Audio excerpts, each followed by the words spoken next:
आज सभी को जय माता दी। नवरात्रि के तृतीय दिन यानी माँ दुर्गा के 9 रूप में तीसरे दिन का माँ चंद्रघंटा की पूजा की जाती है। तो आइए आज हम तृतीय दिवस नवरात्रि को मनाएंगे माँ चंद्रघंटा के रूप में। माँ चंद्रघंटा की पूजा वैसे ही करनी होती है जैसे नित्य प्रतिदिन, जैसे हम अपने घर में कलश की स्थापना किए हुए हैं, उस स्थापना के माध्यम से गौरी गणेश की पूजा, कलश की पूजा, अन्य देवी देवताओं की आवाहन, स्तुति, पंचोपचार या षोडशोपचार करके पूजन करने के उपरांत माँ चंद्रघंटा की पूजा की जाती है। माँ चंद्रघंटा की विशेष करके मखाने की अगर खीर बनाई जाए दूध में, गाय की दूध में, वो श्रेयस्कर होगा क्योंकि माँ को यही रुचिकर है। और माँ की औषधि के रूप में भी बताएंगे कि उनका क्या महत्व है। थोड़ी बहुत इनके माँ चंद्रघंटा के बारे में हम चर्चा करेंगे। माँ चंद्रघंटा की उत्पत्ति विश्व के जगत की अंधकार और कष्ट, बीमारी इत्यादि को दूर करने हेतु हुआ है। माँ की सवारी सिंह है।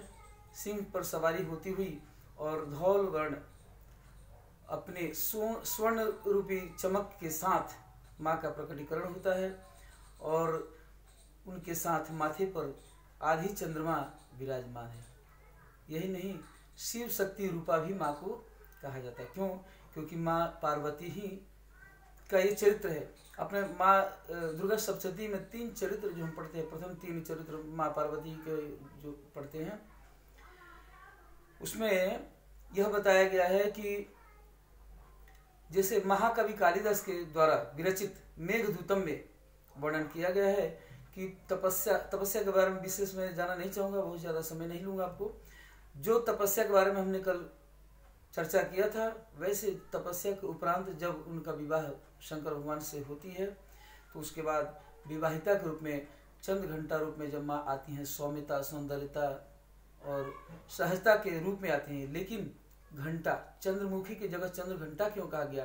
क्योंकि घंटे के समान तेज और अपने भक्तों की रक्षा करने हेतु दुश्मनों और दुष्टों और राक्षसों का संहार करने के लिए एक हाथ में कमल का पुष्प कमंडलू, तो साथ में अस्त्र शस्त्र से सुसज्जित है माँ। शंख, दंड, पास, त्रिशूल इत्यादि शस्त्रों से सुसज्जित होकर और संहार करती हैं माँ दुष्टों की। इसलिए उनको सहज रूप में स्वीकार करते हुए भी असहज माने, क्योंकि वे राक्षसों का, दुष्टों का संहार करती हैं और अपने भक्तों का सदा कल्याण करती हैं माँ चंद्रघंटा। यही नहीं, माँ शक्ति स्वरूप हैं। प्राचीन काल से, वैदिक काल से हमारे शास्त्रों में मनीषियों ने कहा है कि नारी यत्र पूजते नारी तत्र रमते देवता। जहाँ नारी की पूजा होती है, सम्मान होता है, वहाँ भगवान विराजमान होते हैं, भगवान का वास होता है, निवास स्थान होता है।